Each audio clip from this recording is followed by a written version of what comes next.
ایک دفعہ کا ذکر ہے کہ ایک محل میں ایک بادشاہ اور ملکہ رہتے تھے۔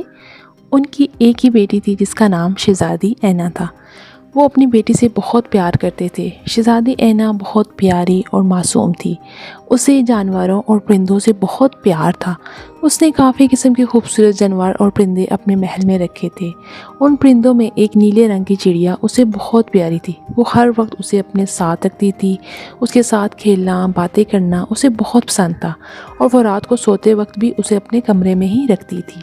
ایک دن وہ چڑیا بیمار ہو گئی اور زیادہ بیمار ہونے کی وجہ سے چڑیا مر گئی۔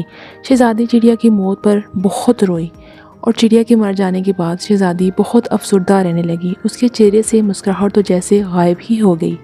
بادشاہ اپنی بیٹی کو اس حالت میں دیکھ کر بہت پریشان ہو گیا۔ اس نے ہر ممکن کوشش کی کہ شہزادی خوش ہو جائے، لیکن ناکام رہا۔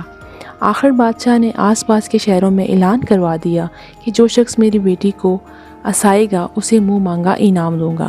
یہ خبر سن کر آگے پیچھے آس پاس کے تمام شہروں سے مختلف مسخرے آئے۔ ہر ایک نے اپنے اپنے انداز میں شہزادی کو ہنسانے کی کوشش کی، لیکن کوئی کامیاب نہ ہو سکا۔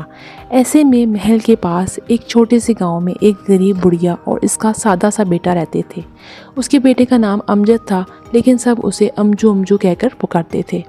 ایک دن امجو کی ماں نے کسی زمیندار سے بات کر کے امجو کو اس کے ہاں کام پہ رکھوا دیا۔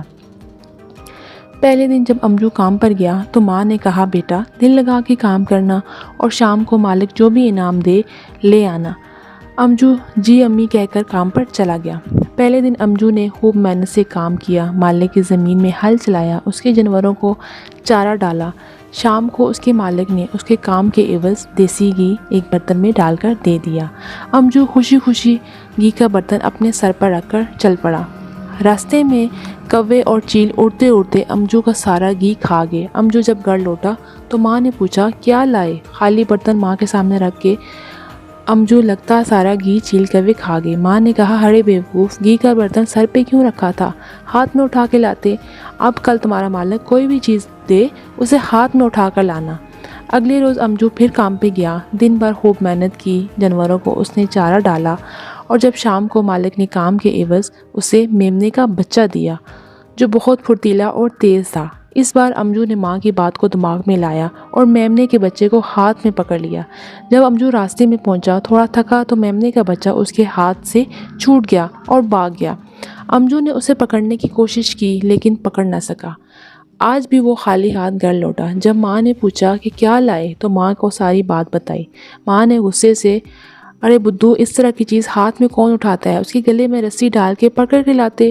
اب مالک ایسی کوئی چیز دے تو اسے رسی کے ساتھ باندھ کے گھسیٹ کے لانا۔ اگلے دن امجو پھر کام پہ گیا اور اس نے سارا دن صحیح محنت سے کام کیا اور محنت کر کے مالک کے پاس گیا تو مالک نے شام کو اسے اس بار انعام کے طور پر ایک چاول کی بوری دی۔ امجو کو پھر ماں کی بات یاد آئی تو اس نے بوری کو رسی سے باندھ کر گھسیٹتا ہوا گھر لے جا رہا تھا کہ راستے میں بوری پھٹ گئی اور گھر پہنچنے تک چاول سارے گر گئے۔ ابھی خالی بوری دے کے ماں نے پھر پوچھا تو امجو نے پھر سب بتایا۔ ماں نے امجو پہ پہلے غصہ کیا اور پھر پیار سے سمجھایا کہ بیٹا، اس طرح کی چیز گھسیٹتے نہیں ہیں بلکہ کندھے پر اٹھا کے لاتے ہیں۔ اب جب مالک کوئی ایسی چیز دے تو کندھے پر اٹھا کے لانا۔ اگلے دن پھر امجو کام پہ گیا، پورا دن محنت کر کے شام کو مالک نے اسے انعام کے طور پر ایک گدھا دیا۔ امجو اسے پکڑ کے لا رہا تھا۔ راستے میں اس کو ماں کی بات یاد آ گئی۔ اب اس نے سوچا گدھے کو کندھے پہ اٹھا لے۔ اس وقت یہ اس محل کے سامنے کھڑا تھا جہاں شہزادی رہتی تھی۔ شہزادی شام اپنے محل کی کھڑکی میں اداس سی کھڑی تھی۔ ادھر امجو اب گدھے کو بار بار اپنے کندھے پہ اٹھانے کی کوشش کر رہا تھا۔ شہزادی کی نظر جب امجو پر پڑی تو وہ اسے گدھے کو کندھے پر بٹھاتا دیکھ کر خوب ہنس پڑی۔ امجو بار بار گدھے کو کندھے پر چڑھانے کی گدھا پھر لات مار کر اسے پیچھے ہو جائے۔ شہزادی یہ سب دیکھ کر ہنسے جا رہی تھی۔ جب بادشاہ نے اپنی بیٹی کو ہنستے دیکھا تو بہت خوش ہوا۔ اس نے امجو کو محل میں بلوایا۔ امجو اپنا گدھا لے کر محل کے اندر گیا۔ بادشاہ نے امجو سے کہا کہ تم نے میری بیٹی کو ہنسایا، تم جو مانگو گے میں تمہیں دوں گا۔ امجو نے جب شہزادی کو دیکھا تو اسے شہزادی بہت پسند آئی۔ اس نے بادشاہ سے کہا کہ وہ شہزادی سے شادی کرنا چاہتا ہے۔ بادشاہ کو پہلے تو غصہ آیا، لیکن پھر اس نے شہزادی سے رضامندی پوچھی اور دونوں کی شادی کروا دی، اور امجو کی ماں کو بھی محل میں بلا لیا گیا، اور بادشاہ نے امجو کو بہت سارا انعام بھی دیا اور یوں امجو کی زندگی بدل گئی اور وہ امیر ہو گیا اور وہ ہنسی خوشی محل میں رہنے لگے۔